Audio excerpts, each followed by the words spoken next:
welcome you this afternoon to the third of our Works in Progress faculty presentations of the semester, and which we are moving into a higher tech level of presentation here this afternoon, and not only here within the room, but we are simulcasting out to the Laurel Lake Retirement Community in Hudson. So they will see us, and we will be expecting to have questions and feedback from them at the end of the presentation. As many of you know, we are, this season, for Baker Nord, involved in the theme of fame, humanity, genius, I've said this so many times now, fame, genius, and celebrity. Thank you, Ken.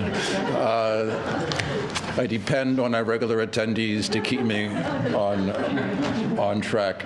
And in keeping with that, or in continuing that, two events next week of special note. One, Sharon Marcus will be speaking on the double life of celebrity. Sharon is a professor who will be in residence here with us for 2 weeks from Columbia, and she will be speaking on Sarah Bernhardt and the aspects of her celebrity and how it impacted the culture.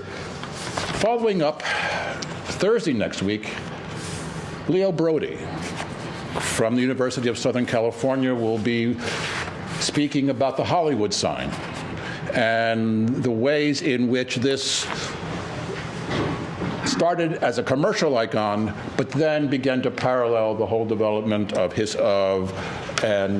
history of Hollywood, Los Angeles, and the film industry and culture. So this is next Thursday. Both of these are over at the Wallstein Auditorium. And now this afternoon,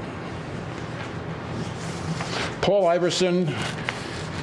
Well, I should say that this is the first time we've done a double bill like this. Usually we have individual faculty come up and share their work. Today we have two faculty who are working in collaboration.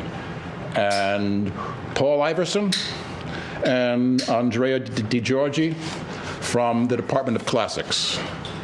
Paul holds his PhD from Ohio State, and he teaches upper-level Greek and Latin, as well as lecturing in the SAGES program here at the university. He is currently the director of epigraphical finds for the Sparta Archaeological Survey, and he has 3 book projects in the works. The first is a collaboration with John D. Morgan on the recently discovered calendar and games dial on the Antikythera mechanism. The second is a monograph on Greek and Latin inscriptions found on Carlin's Temple Hill in the 1970s. And the third is a monograph on the inscriptions of the Sparta Museum in Turkey. Andrea is a classical archaeologist specializing in the Roman Empire. And he teaches courses ranging from the visual culture of the historic and the history of the Republic and Imperial Rome. As for fieldwork, he has excavated or surveyed in Syria, the UAE, and Cyprus. His ongoing archaeological projects are based in Turkey and Italy. Please join me in welcoming the two professors from Classics.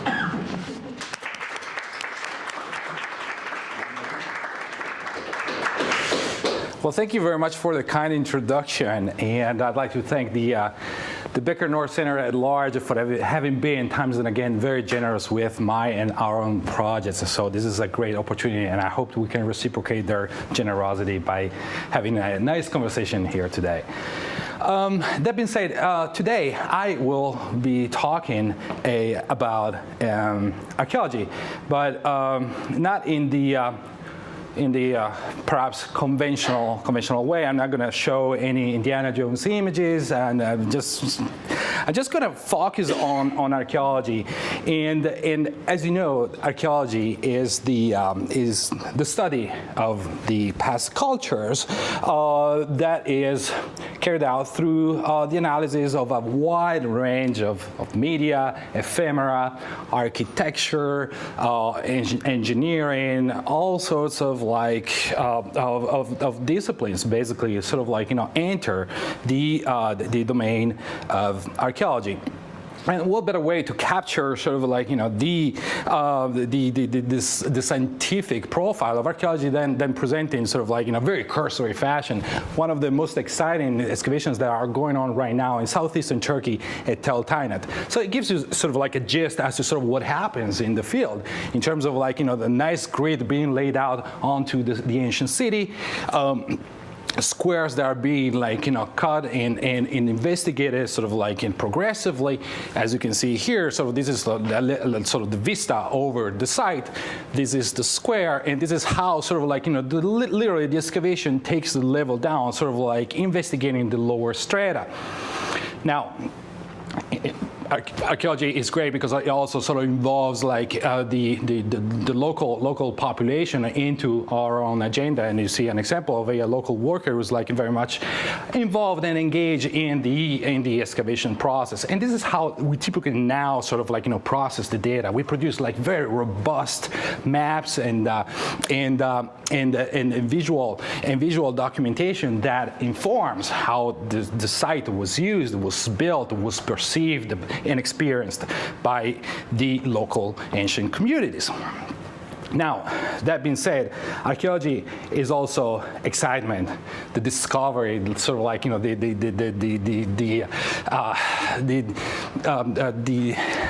the joy of finding something unique. The guys at Tel Tainat, in fact, last summer came across this very conspicuous stone lion that was designed to protect the temple. Excuse me. And obviously it had been toppled over, and it was not in pristine condition, but nonetheless, this is sort of what the excavators literally had to deal with. And lo and behold, that's this massive sculpture that now is nicely poised in the garden of the Antakya Museum in Turkey. So that's certainly the rather interesting aspect about archaeology. But I don't want to sort of divert too much and maintain some kind of coherence here. And I'd like to very much sort of steer our discussion towards the ways that archaeology can serve the field of classics. So why do classicists bother to deal with archaeology? I'm presenting here sort of a monument that alone, sort of this monument alone, the Library of Celsus in Ephesus, majestic as it is with its niches and columns and inscriptions. This alone is a beautiful canvas onto which the whole history of the Roman Empire is written. One could simply just explain how it was built, who's behind it, the agencies, and there you have it, a miraculous piece of social history for the whole of the Roman Empire in the East. That is a big deal. So this is, in essence, our approach. As archaeologists, we very much sort of add a very in-depth layer. We add an additional component to the study of the classics, to the study of the ancient sources and the ancient authors. We contribute a visual element that very much sort of informs the life and the configuration of ancient societies. And oftentimes through the archaeological datum, we have the ability to even rectify the ancient sources, to adjust the conclusion, to adjust the contribution of a certain author by simply sort of adding, again, working on this visual element. And that's sort of the beauty of working with the visual culture of the classical work.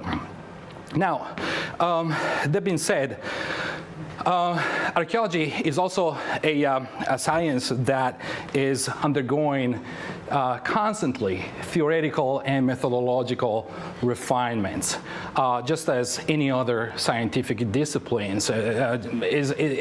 Archaeology is very much undergoing this constant revision of its aims, its methodologies, and this is a very healthy aspect about archaeology, because A, it tells you that it's a very healthy discipline, and B, sort of like it seeks this refinement that eventually is going to produce, like, very, very solid information. So, and that's the beauty. And an additional aspect is that archaeology now sort of like has opened its doors to all sorts of disciplines, whether it's faunal anthropology, whether it's like civil engineering. I mean, everyone can very much contribute to the building of a picture, and thus inform the life and the survival of ancient societies. Now, typically, sort of like the discipline that is referred to as the most sort of like lively and the most contributing to the archaeological discourse is art history, and rightly so, because art history sort of in its own right is also very much undergoing this continuous sort of like theoretical redefinition, and it opens every so often a new paths, like gender, memory, all sorts of like themes that make us think very much about sort of like the objects that we study. What do we make of them? What are they trying to convey? How will they use them? Who are the agencies behind them? How about the craftsmanship, like the economy? Like how do you get to have like some bronze and melted down?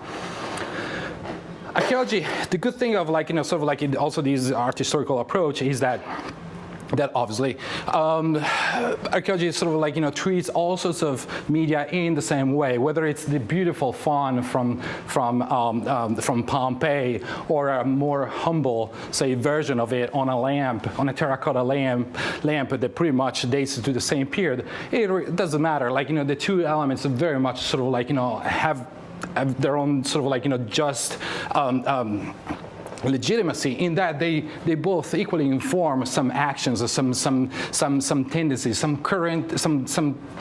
cultural tensions that sort of like underpinned the ancient world. Now, this is sort of like a very sort of cursory presentation as to sort of like what archaeology does or aims to do, and our typical sort of perspective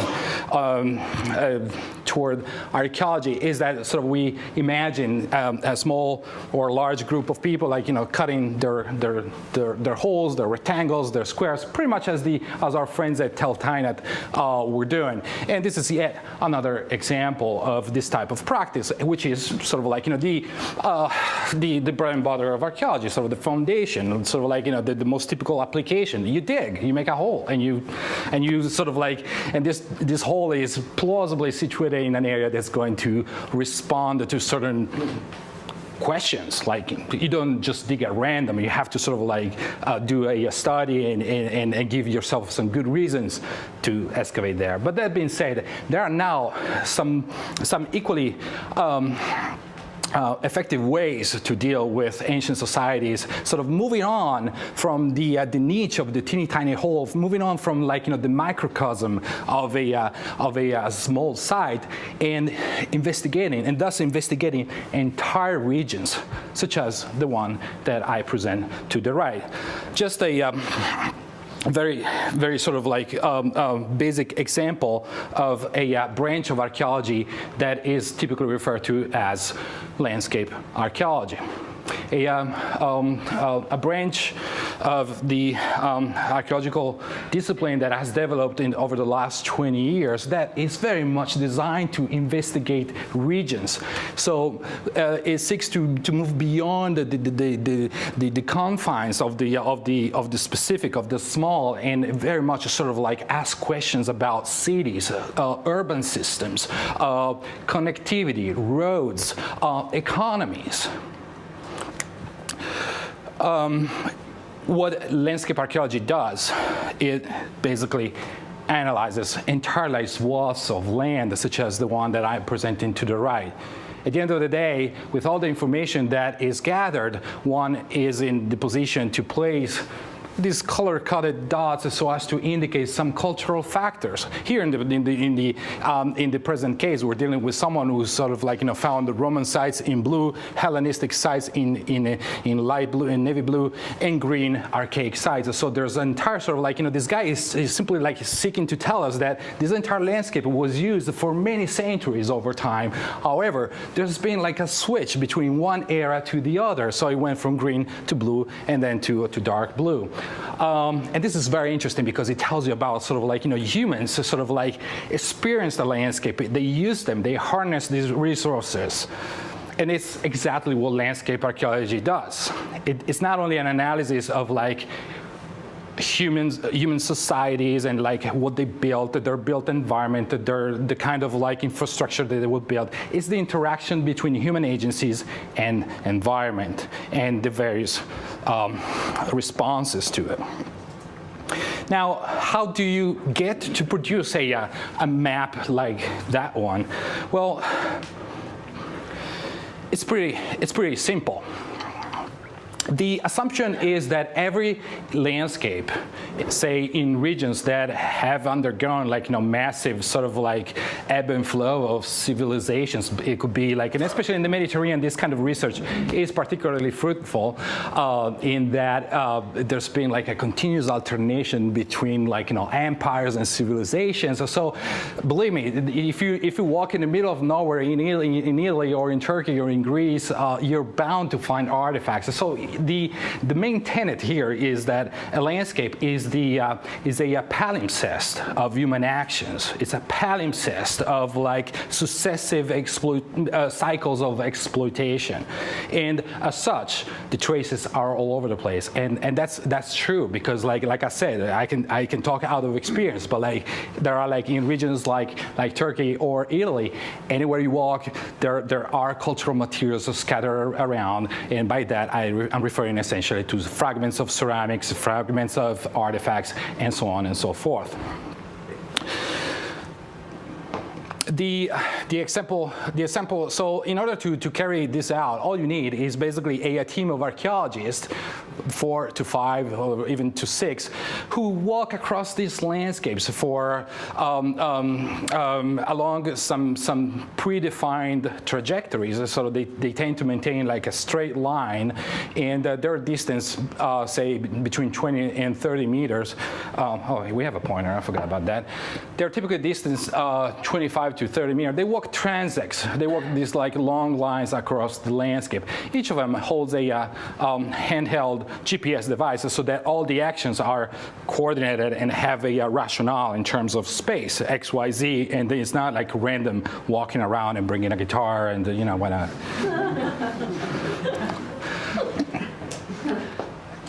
At the end of the day, the idea is to walk like these transects and cover entire areas, entire like portions of an landscape that we assume is going to have witnessed the presence of ancient societies. So in essence, this is sort of like what we do in the field. Now, the problem, however, arises when you have collected all of this information. You have collected information, you have collected artifacts, and it's all great. But like, what do you make of all of these numbers? I mean, you know that at point B you have like an accumulation of Roman shards, and that was probably like a Roman farm, and so on and so forth.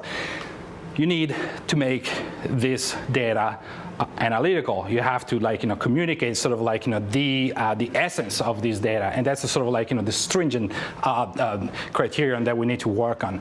Now, it so happens that there are computer configurations that help you with that, and I'm talking specifically about GIS, which it's an acronym for Geographic Information Systems, a computer configuration that was designed by the military in order to analyze cultural factors over a landscape. So any kind of like discipline that has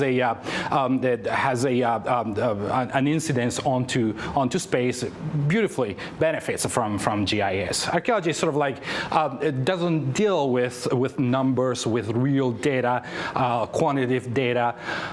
So archaeology uses just a sort of small portion of like the GIS capabilities. GIS is sort of like produces a triumph of information when you have numbers, tabulates, census figures, you name it. That's when things get exciting. But that being said, with us, GIS is very generous because it helps us literally like resurrect these ancient landscapes. My personal research at a site called Anazarbos in Cilicia, beautiful, beautiful ancient city that was occupied between the Hellenistic and the Armenian period in southeastern Turkey, sort of like enabled me to produce a sort of like a nice and rather sort of like sexy snapshot of like what Anazarbos looked like in antiquity. So this is like just a model of the ancient city, and here you see the city walls. And the main cardo cutting, like there is the main avenue going north to south, cutting like the ancient city in half. And the same here is sort of like another vista onto the ancient city. Here, sort of like the rationale behind the GIS is sort of like the creation of different layers that are analytical, that sort of process real data. Iversen and I, however, sort of like decided to sort of take this discourse to also to a different level and start like literally from a new a project in central Turkey, well, southwestern Anatolia, in a region that was in antiquity referred to as Pisidia. Why this region? Why not like some very conspicuous ancient site? Well, we decided to go here because this is very much a sort of backwater. This is an area that has been like literally like avoided by most archaeologists, and little research has been conducted there. So hey, why not? It seemed like perfectly ideal because if anything, there are like some very prominent ancient cities that we know of through the textual sources and also through like the archaeological evidence. So this is sort of like looking at this landscape, sort of like poised as it were between big cities like Apollonia and Seleucia, was for us a rather interesting exercise. All the more so as you consider that not only was very populated in antiquity, there were all these ancient cities and ancient farms, but this was also a very, very dynamic landscape. It was very, very dynamic landscape in terms of like its ecosystem. Now, south of that rectangle that I showed you, the city of Sagalassos is by far like the best known of all the urban foci.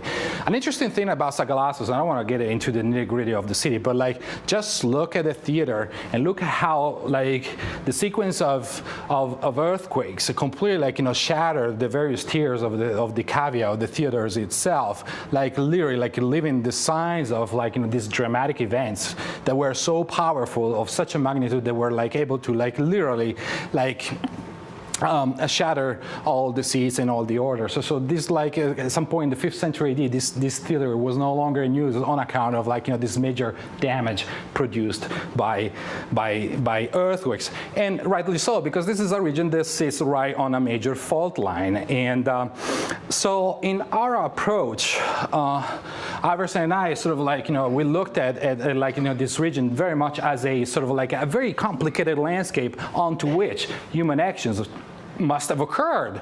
And in fact, we were right, because like a sort of like a very cursory survey of the region near the lake that I showed you before, sort of like showed that there was a very sort of like odd dispersal of of ancient sites, all Roman. All of these purple dots are Roman sites.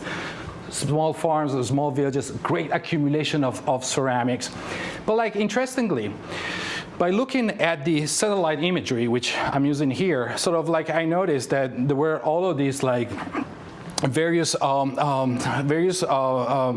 basins and runoff that over the centuries had like literally like buried most of the sites. So here it's a very mountainous system. So we must reckon with the physical aspect of a landscape when we do this kind of exercise. But interestingly, it was important that we notice like the presence of all of these alluvial fans that were created by the continuous like runoff of all of these torrents and streams that literally manipulated this landscape.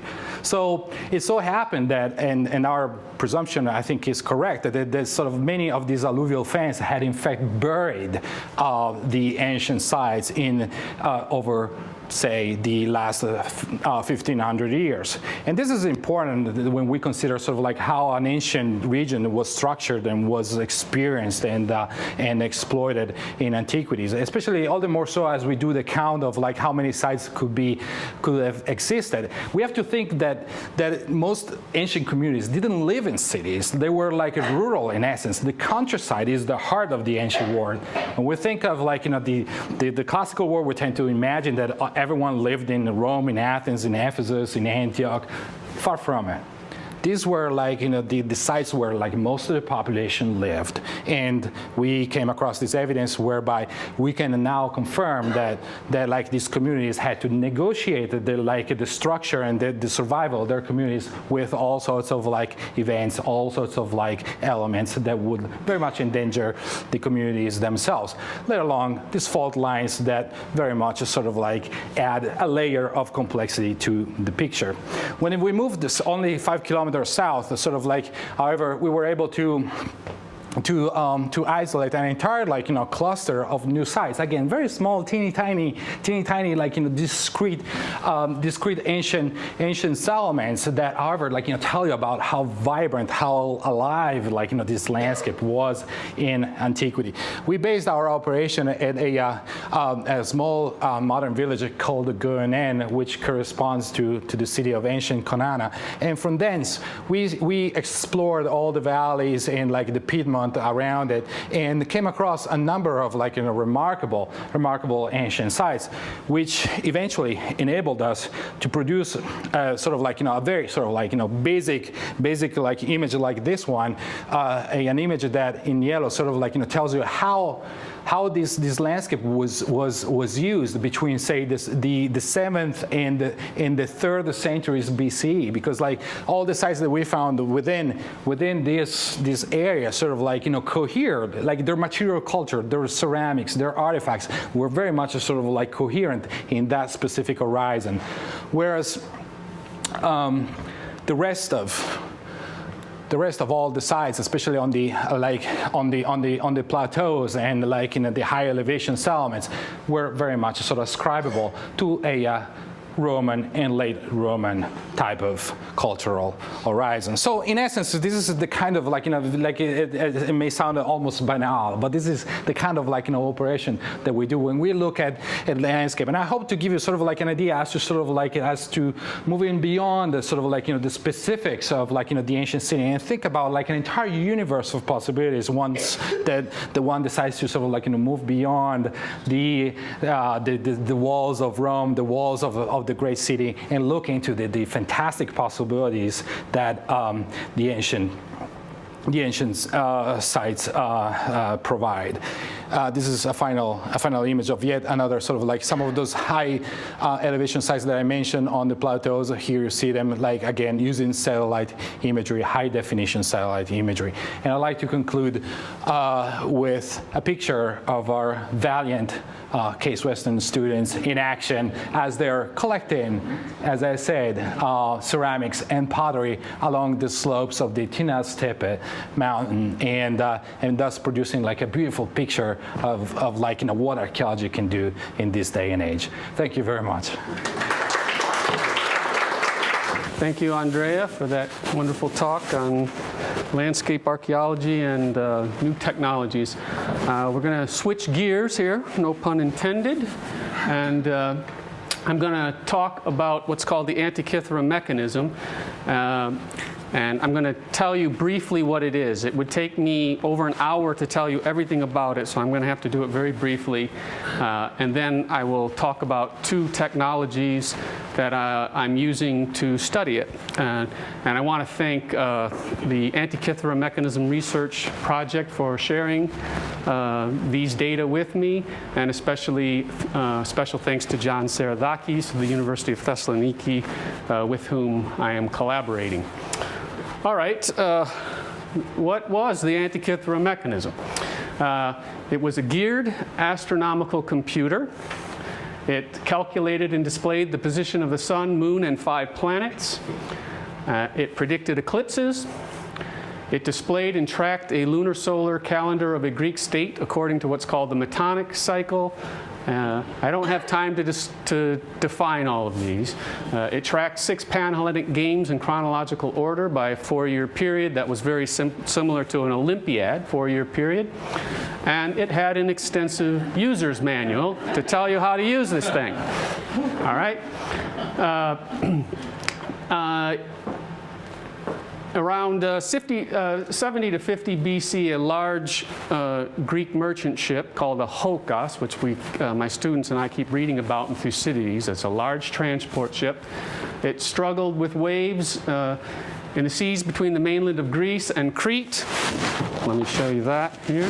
There's Crete and there's mainland Greece. And eventually the boat sank and left at the bottom of the sea these amphorae, these ancient jars that contained wine and other goods. And it sank near off the shore, right off the shore of the sparsely populated island of Antikythera, which here on the map, it's about 15 kilometers northwest of Crete. And that is why it is called the Antikythera mechanism, because it was found in this shipwreck. And the contents of the shipwreck, everyday objects like amphorae and other goods that would have been used at the time period, they date, there were some coins found too. The coins date, the latest ones, 60 to 70 BC. So it's probably the shipwreck is around 65 BC. Now the mechanism itself does not necessarily date to around 65 BC. It could be based on the writing on it. It could be 2nd century BC or 1st century BC. But it's probably around 100 to 65 BC how old this thing is. All right. Now, 2,000 years later, Greek sponge divers, having hit a storm themselves, probably it was a storm that crashed the original boat, in 1900, just before Greek Easter, these divers from the island of Samos, they discovered the boat while diving for sponges. And here they are from Syme, and Elias Lycopandis is the leader of the expedition of the boat, and they used this little skiff, little skiffs like that. They had a couple like that for their sponge diving. They also used the recent technology of these diving suits, but they didn't know exactly what the bends were yet. They knew it existed. They knew there was some problem. They could only go down for 5 minutes at a time, and the ship was like at 150 feet to 180 feet down, right off the shore. It's a very steep shoreline. They had to work very quickly and then be pulled up, and one diver ended up losing his life. The items were salvaged, and most of them, or some of them, and they were brought to the National Museum in Athens, where they reside today. And here are some of the items. There were marble statues, bronze statues. Most of the bronze that we have is pulled out of the sea because it was such a valuable metal, it gets melted down. This is the Antikythera of Thebe, famous, and it was while working to put pieces of this together that the former Minister of Education, Thais, he discovered not this glass. There's some glass that was on the shipwreck, very nice things. But he discovered these odd inscribed fragments with writing on them of bronze material, which was in the sorting pile to put on statues, bronze statues like this, and thus was the discovery of what is now known as the Antikythera mechanism. It had gears sticking out. You could see the gears easily at the time. And today, 82 fragments of it exist, and in recent times, I'll describe newer technologies applied to these fragments to study them. I want to sort of give you an overview of what the mechanism looks like first, though. This is the front of the mechanism. Here, there is an inscription, a long inscription that describes planetary movements. And on the front, there is a dial.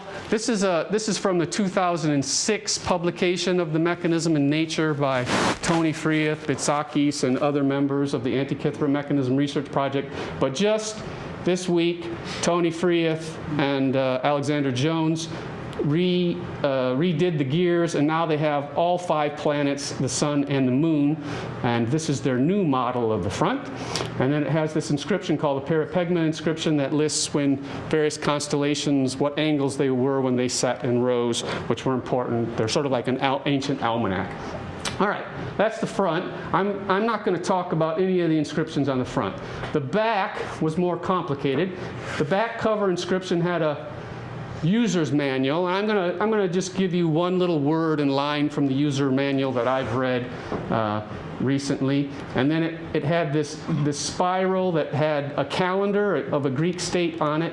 And inside it has this dial called the games dial that lists all the major games of the ancient Greek world: the Isthmian games, the Olympian games, the Nemean games, the Pythian games at Delphi, and then 2 other minor ones, the Notan games at Dodona, and 1 other set of games, which I'll tell you in a minute because I identified those. All right. Then below, there is another dial, which is an eclipse prediction dial. And it's based on what's called the Saros period of 223 lunar months. And along the side of that, there's other inscriptions. And I'm going to talk about this portion of an inscription right down here in a minute as well. All right, so that's sort of the basic. It's about the size of a shoebox. The writing is inscribed very small, very finely, 1.7 millimeters to 3 millimeters. It must have been done by hand with what's called a burin. Very, very beautiful writing. We'll show you in a minute. You can see some of it there on that screen over there. All right. The 2 newer technologies that were applied to this in September of 2005, one is called polynomial texture mapping. And what it was is this dome, lights were put all around the dome, and pictures of the mechanism were taken with various lights on, which create different shading. And then you can use a computer program to manipulate the light. Basically, the computer program turns the lights on at different angles. So it's very important to read an inscription with raking light in order to be able to read it. And so Tom Malsbender and Dan Gelb were the inventors of this technique, and they photographed the mechanism. Let's see, do I want to go forward, or do I? Here's fragment 19 of what we call fragment 19. This is a photograph from 1905, and then here is polynomial texture mapping, which is similar to what you see on the screen over here. And then you can manipulate these with newer technologies like Photoshop and things like that in order to make them more visible. But even more so, you can play around over here. Let me. Here's another good image from the of the surface, and here's a problem area. And this word here, one of the members of the Antikythera Mechanism Research Project, he couldn't figure out what word it was. He thought it said mbonane, but there is no such Greek word, if he restores an E out here, as mbonane. So he thought that this letter here, which is an N, he thought it must be a mistake. And so he wanted to read mbolane with a lambda. And that's the Greek word for intercalation, which is a word that you would is inserting an extra lunar month. And since this thing is computing lunar months, it would be a good thing to insert it. So he sent this to me, and that's this part right over here, like this. You can, with this technology, you can you can change the lighting. See how it's working? So you can cast different shadows at different angles. Now I want to get to the part where this is. It's a little bit tricky to work with. All right. All right, so this is the part right in here. Can you see my arrow? Yes. Okay. So this is O main, okay? So when you're looking, this letter here is this one here, and then the N is right after it. I'm going to cut off the ending of it and work on the front. You can make the light darker, not, and then you can move in closer, which is what I'll do. Takes a second for it to move. Oh, I want to shift, move closer. All right, then I'll move up, and then I will move over. No, I don't want to go that way. It's this area right in here. Same thing. Here's the O, and here's the N. You can see in this area here, manipulating it around. Let me just show you on this computer here. I get this image here, and I was able to see this letter shape here that's very clearly cut. And I was able to see that there is no connection of a B down here. So that made that a rho, Omicron nu. That makes that an epsilon. It can be nothing else. So instead, you can even see part of a stroke over here. It's pyronane. It's a pin or a clip, not an intercalation. And this is on the instruction manual, and it says something to the effect, put the pin back whence you removed it. And which was very nice, because we know that there was a clip on one of the dials, and when it got to the end of the dial, you had to remove the clip, move the dial around. It was already theorized that this was the case, and then reattach this clip or pin to the end.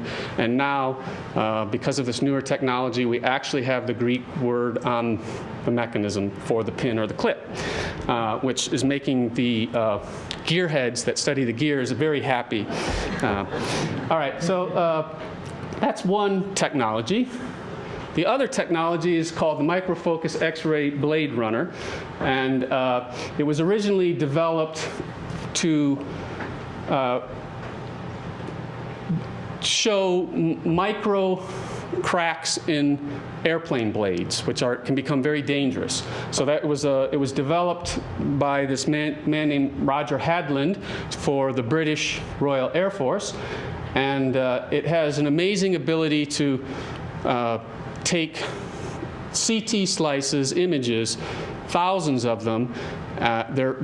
It scans a very micro layer, and so like fragment A of the mechanism, which is the largest fragment, it did 3,000 two-dimensional layers. And then you take those layers and you put them in this vector graphics program, and the vector graphics program reconstructs the device back into a 3D volume. So it's three-dimensional. And when they used this, they were just expecting to find gears and pins and things like that. And what happened was it revealed inscriptions underneath the surface that hadn't been read in 2,000 years with unprecedented, unexpected clarity. So here is the mechanism, fragment A, in the microfocus X-ray scanner. Now, let me show you this other. This is using this. This is that part. This is that lower inscription I showed you before. And Frieth, Jones, and the other members, not Jones, Frieth, Bitsakis, and especially this guy named Tsalikas, they read what they could. Now, they're all engineers and physicists and things like that, so they really aren't epigraphers who study ancient writing. Tsalikas knew papyrology, which is papyri, which is a bit different than something inscribed in metal. And this is what mainly Tsalikas read. And you get the word south here, and then we get Chi, Aries, and Mars. Aries is and then Pharos. It's a geographical place.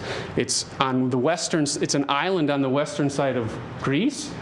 And then the word guard, the word black, some numbers, and then it says from the south, something around Hispanias, around Spain. Oh my gosh, so it's Pharos on the western side of Greece and then all the way west of Italy to Spain. This thing was supposed to be predicting eclipses. That's very odd. It should have a pretty close geographical area.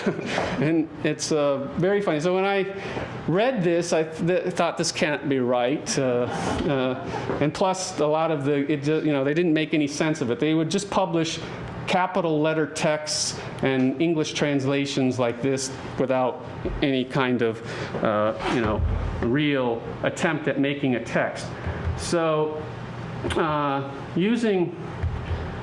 me just shut PTM viewer down and bring up another technology. This is freely available from Google. It's called Picasa, and these are those slices of data.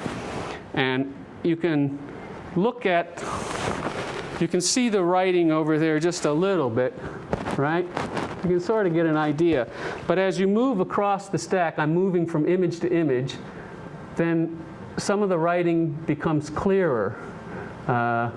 Look at that. It's starting to come into view. So you have to patiently go across. Does everyone see writing here? And there's writing in these spirals where the glyphs are for the eclipses. And as you just work away, you have to work very patiently across to see what is written. And this is what is written. This is what they read, and this is what I've read.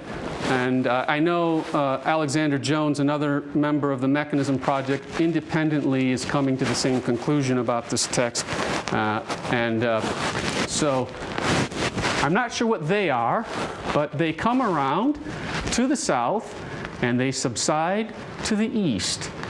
And then there's something I haven't been able to figure out what it is, but it ends in psi, the Greek word psi. And the color is black. And I think there might be the word from above, but I don't know about that. One's the most iffiest word on the whole thing. Then they come around, or they stand around from the south, and they subside to the east. And then we get another word I haven't been able to figure out. And the color is black, maybe from above again, and then some more numbers. Now the numbers are going to be the most difficult thing because they probably refer back to the eclipse cycle, something to do with the eclipses. But I think this might be modifying eclipses, these words here, like the eclipses are medium, mesai, or the eclipses are mikrai, or small. I'm not sure about that, but I think that's what's going on, and it's a very repetitive text, and I can tell from the other parts around this that are above this that we have the same thing going on. So there you have it. Also, another example using computed tomography slices is the games dial. Now, here's the games dial, and here is this means year one. And in year one, the Isthmian Games come first, and then the Olympian Games follow. In year two, it's the Nemean Games followed by the Nauten Games.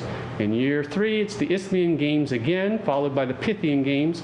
And then in year four, it's the Nemean Games followed by who knows what. They didn't know. But again, using these slices and manipulating like this, various images going back and forth over, I was able to show that in the fourth position are the Haliaea of Rhodes, the island of Rhodes, in honor of Helios, the sun. Halios is the Doric form of Helios, the sun. And so in the fourth position, it's the Haliaea. So the dial is very clever because on the inside, these are what are called the triederic games, which means every other year. And so we have the Isthmian Nemea on the inside. And then on the outside, we have what are called pentaederic games every 4 years. We have the Olympia, the Naatan games of Dodona, the Pythian games of Delphi, and the Haliea now of Rhodes. We knew the Haliea were pentaedric, but we didn't know the year in which they fell. Now, based on the mechanism, we can say that they fell in the summer before the Olympic Games, and this is important for Rhodian chronology. That's my 20 minutes, exactly.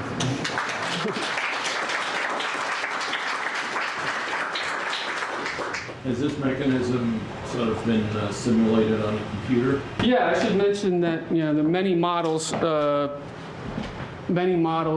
These models that I showed you back here are ones that are made by Kyriakos Efstaliou at the University of Thessaloniki, and this is the most recent mechanism, but the day that he unveiled this mechanism last June 15th at total eclipse of the moon on the Acropolis, the day that he unveiled it, Tony Freeth and Alexander Jones announced that they were redoing the dial to include the planets, and I announced that I had discovered the Haliaean games, and so it was obsolete.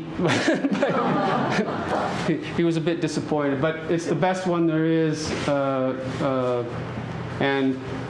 there also have been, there's a Lego version that somebody made. And right now, 5 students at Case Western, I'm working with Dan Lax in the engineering department. 5 students are trying to make a prototype model of this right now, and they're doing an excellent job. So would this have been a very uncommon device in that period, and who would have used it? We have many literary references to it, this kind of device. When the Romans attacked Syracuse in 212 to 11 BC, Archimedes had what's called an orrery, which is an orrery is more like this, where the planets go around in a circle and you can see their motions. Marcellus, the Roman general, of all the spoils of taking Syracuse, which was Archimedes' hometown, he kept only for himself Archimedes' orrery. And the other one of Archimedes that he had was deposited in a temple at Rome, and it was still there, and we have literary descriptions of it, people referring to it. Cicero, in the 1st century BC, describes that Posidonius, a Rhodian astronomer, had recently made a similar device to this. And then there are later references like in Ptolemy. What was it used for? Most of the members of the Antikythera Mechanism Project think that it was educational device for astronomical classes. I wonder, though, the calendar on the back, which I've been studying, on the dial on the back plate, which I can show here, there's a calendar. The calendar is inscribed in little cells, 235 cells, each of the 12 months in a row, repeated over 19 years. That's called the Metonic cycle, in very fine print. That calendar comes from Corinth, or one of Corinth's colonies in western Greece. It's not from Syracuse. They were thinking it could be from Syracuse. It can't be from Syracuse. So I think the device probably is coming from the Rhodian school of astronomy. Rhodes and Syracuse are the 2 places you would think of. But with this on there, and then the games dial, what's the games dial? That doesn't really have anything to do with astronomy. It's having a social function. I think maybe it was sort of a high-end kind of gift used by a businessman who went from game to game selling his wares.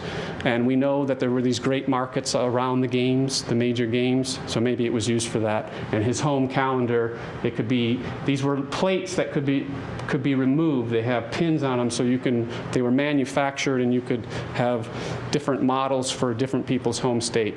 So because they agree that these plates can be removed and slapped on, and maybe that these can be customized, but they want to make it simply astronomical, and I'm not sure. I mean, it's one of those 2 things, educational, or I would say a present for some wealthy individual. How good is the astronomy? Have you had occasion to bring in an astronomer or a planetary scientist to check them out?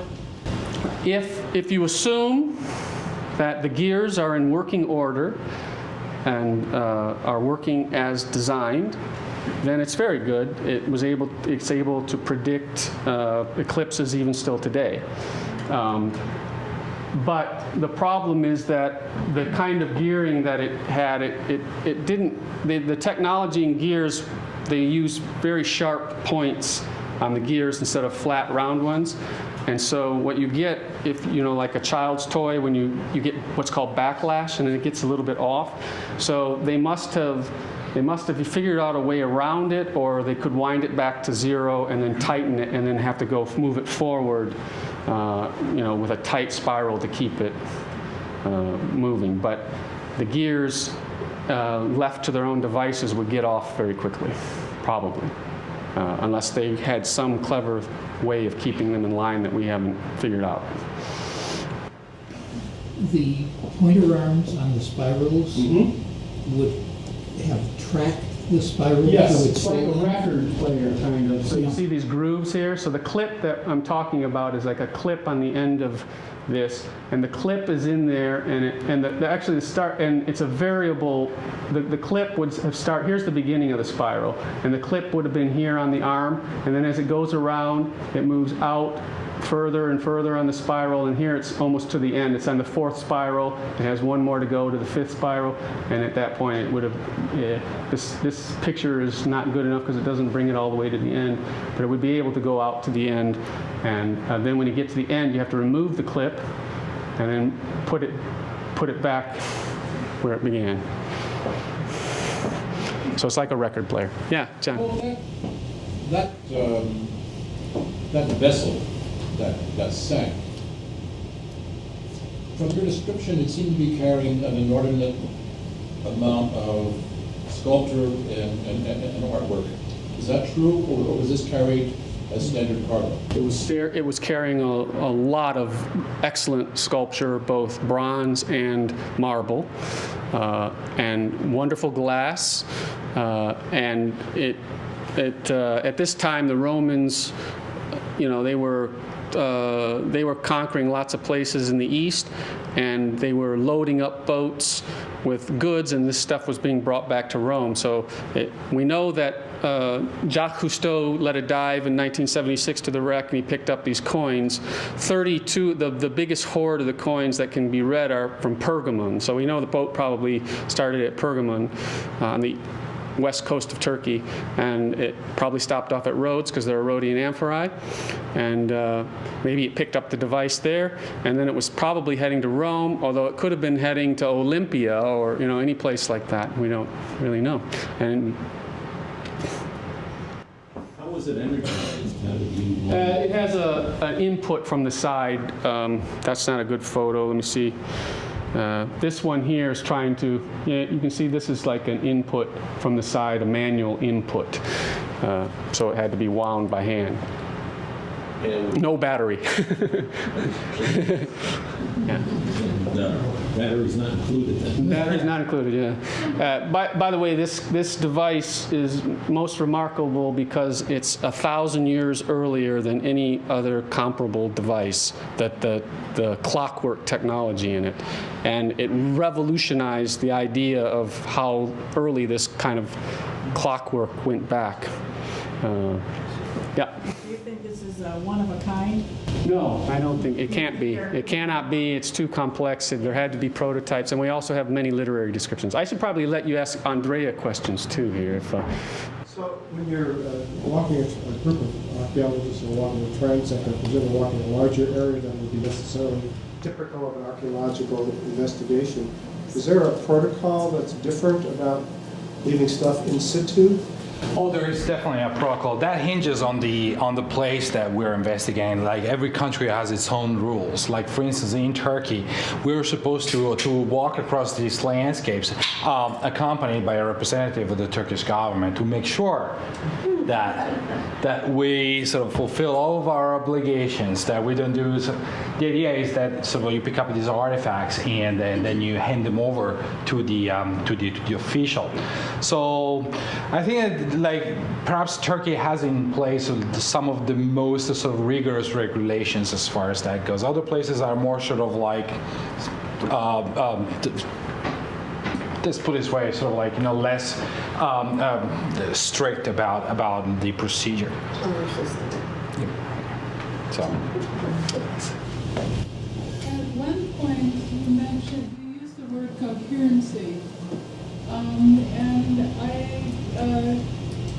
would love to know what you mean by that, because when I think about the future of the United States being dug up at some point, what's the coherency between colonial huts and 20th century abstract expressionism? I don't know what if I remember correctly how I used that term. Something about 7th century. Yeah, it seemed as though we came across an entire constellation of small sites that all displayed the same type of material culture.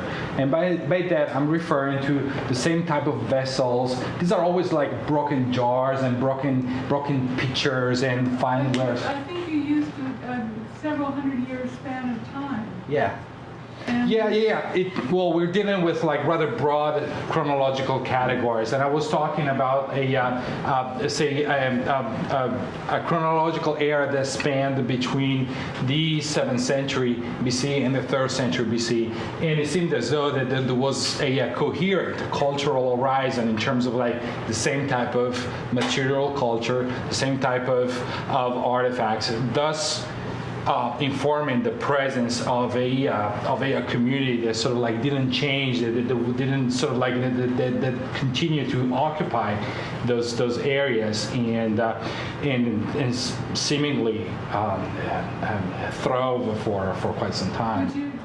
Would you say there's no coherency between colonial things and I don't want to. The way that I use that term is that there seems to be like assemblages of materials that hints to the fact that there's a unique type of culture.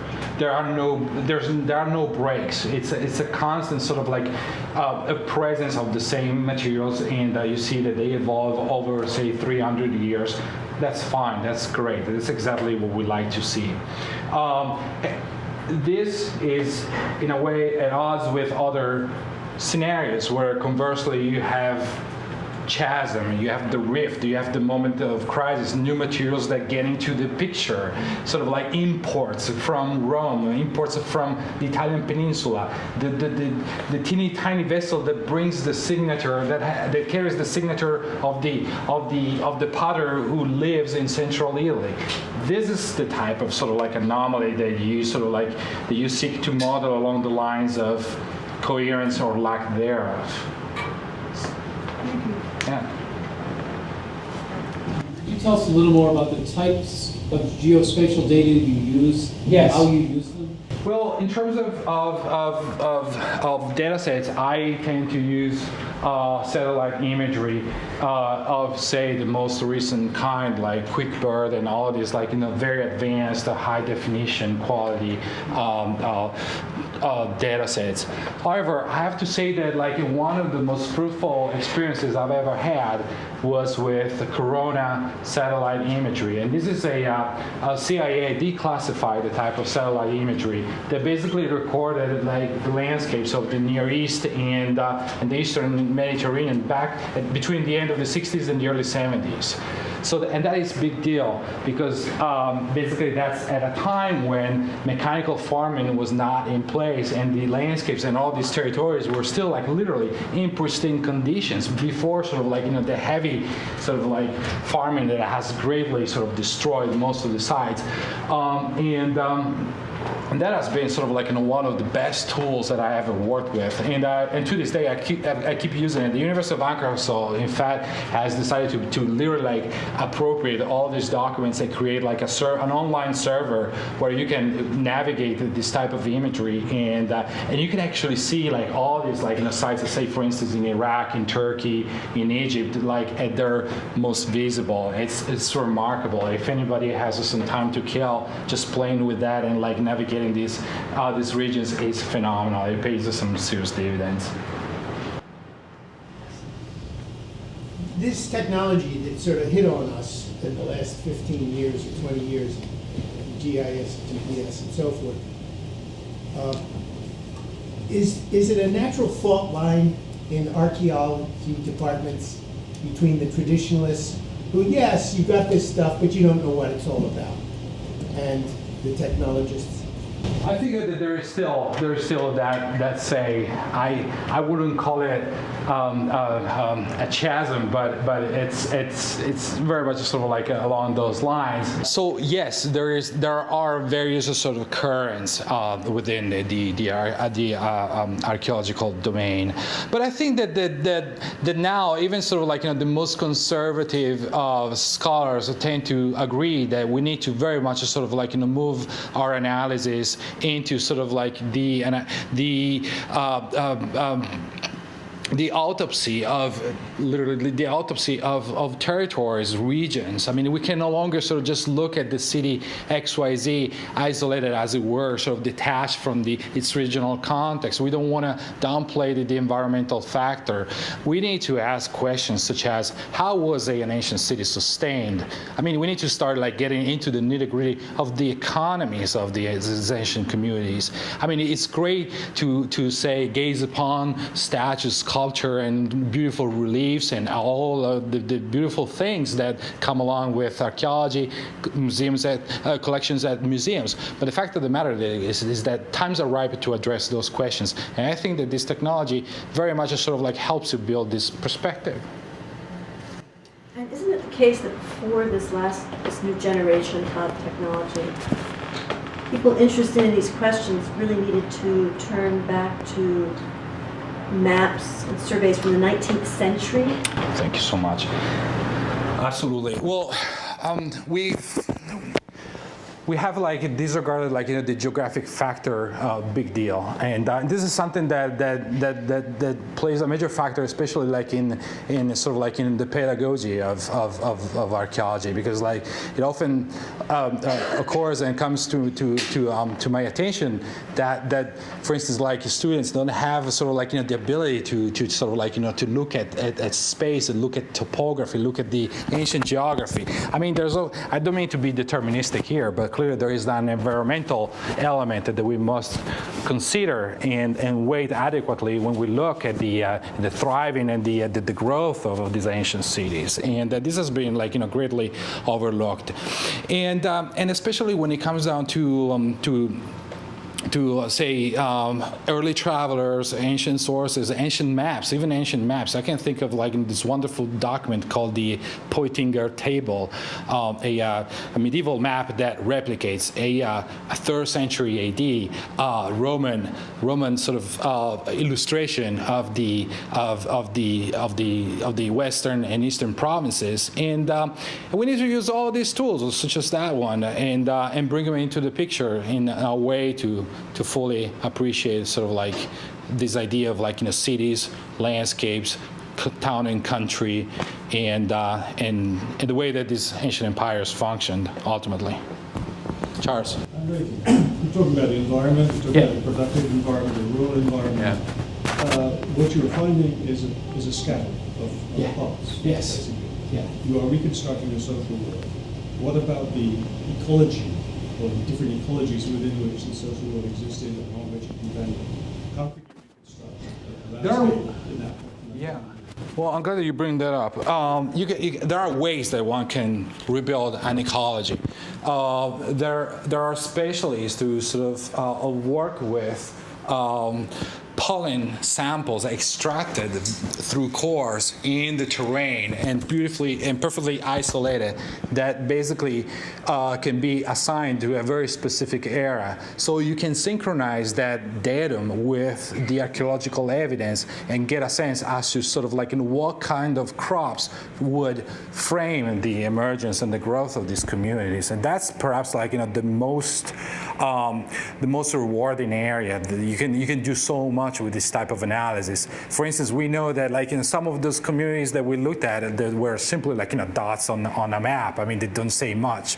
But when you synchronize them with the information that we got from the paleo botanicists, well, we know that that all of their samples display a remarkable presence of olive oil grows in the region. Olive oil is nowhere to be found in that region today. It's completely gone in like on the Anatolian plateau. It has disappeared.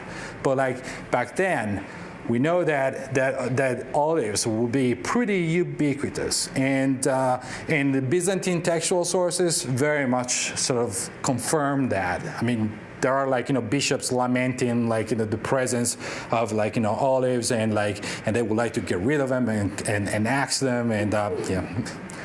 So you can do so much, and that's the beauty. You combine yes.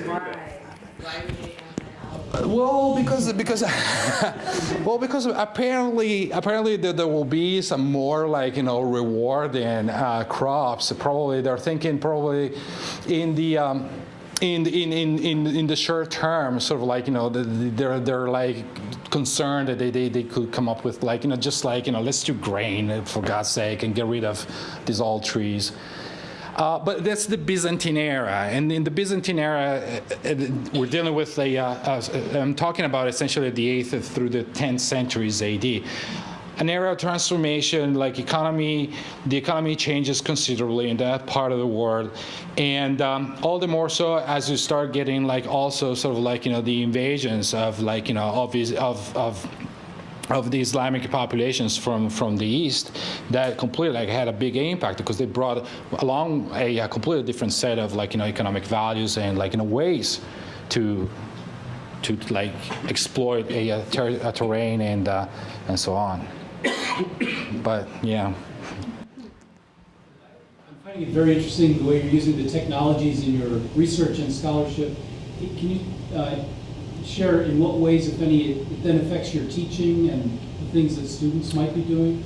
It benefits my teaching insofar as I can very much emphasize this element of say topography, and I would like to very much sort of engage my students with the notion that you can, I mean, if we look at a map of the ancient world, we will be surprised, we'll be in awe seeing all these cities, hundreds, thousands of them. That's great. But I think that we need to go back to the notion that we need to contextualize all those cities into their landscapes and see what the decision-making process was for settling where they settled. Some of those choices were ill-suited. Some of those choices were particularly fortunate. Some cities prospered. Others were perfectly abortive in less than 2 generations. How do we go about that? Why we tend to discount sort of the environmental factor? After all, starting a new city, a new community, is a big negotiation that takes place, but it's a negotiation between human agencies and the environment. And the outcome of that operation can be multifold. The Romans learned the lesson the hard way. At some point, they started building colonies all over the Mediterranean and in the Middle East. And some of these colonies were really successful, and later on, they became fully fledged cities. Other cities, like I said, were perfectly abortive. In less than 2 generations, were literally abandoned. So I think that what I'd like to very much sort of and again is what I'd like to do is to shift away from sort of the beauty and the remarkable aspects about these ancient cities, and rather look at sort of what lurks behind them, the rationale behind their implementation, and sort of the forces that lead to the founding of a city and how the city is going to be sustained. In this relatively small part of the I can repeat it louder. He's asking if you look at a map where the games were, Charles knows his ancient Greek geography, the Olympic Games, the Nemean Games, the Isthmian Games, the Nautian Games, and the Pythian Games were all in mainland Greece, in a relatively compact area, and he's asking why that is. Why weren't they spread out in... Syracuse is a major city. Right. Well, the easy answer, right. There are sporting activities. The easy answer is that the 4 major games were the earliest ones The Olympic Games were the earliest games. They were then followed, I believe, by the Pythian Games at Delphi. Then they were followed by the Isthmian Games, and last of all, the Nemean Games. So those 4 games were the most prestigious and the earliest ones. And they were, athletes wanted to win at those more than any other. So that's why they're on there. The question is why the Na'an Games at Dodona and the Haliaean Games at Rhodes. Dodona is one of those cities that shares that calendar that's on the back that's related to Corinth's calendar. So that could be a reason why they're a relatively minor set of games, actually, the Na'an Games. And the Haliaean Games, if the device is from the Rhodian School of Astronomy and built on Rhodes, then we could explain it as why that's on there. But do we have evidence of games, for example? Oh, there are games Pardon? There are games everywhere. There are a plethora of games. So these are not by any means the only games. There are hundreds of games in different cities. So why these 6 were chosen, why 4 are chosen, you can know, because those are the 4 major games. Why the Na'an and the Haliaea, you need some other explanation, because those are minor games. I thought these ancient games were also part of the chronology that was used. That's right. The ancient chronology, one of the earliest methods for doing that was by Olympiads. So the ancient sources say this such and such an event happened in X Olympiad. So I have a recent example I've been working with. Thales, the great Ionian philosopher, was said to have been born in the third year of the 58th Olympiad. Well, that's 624, 623 BC, so they're used for chronological purposes. And that starts Hippias from Olympia, from Elis near Olympia. He's said to start that chronology and start making lists of Olympic victors. Aristotle and his cousin Callisthenes are the ones that did lists of victors at Pythia. And then the ancient historians were able to use these victor lists because they know the year in which the games are to reconstruct chronology. And that's why this is important to know when the Haliaea and the Na'an Games. We didn't know the years those were. Now we know those 2 years, so it helps us with other chronological events.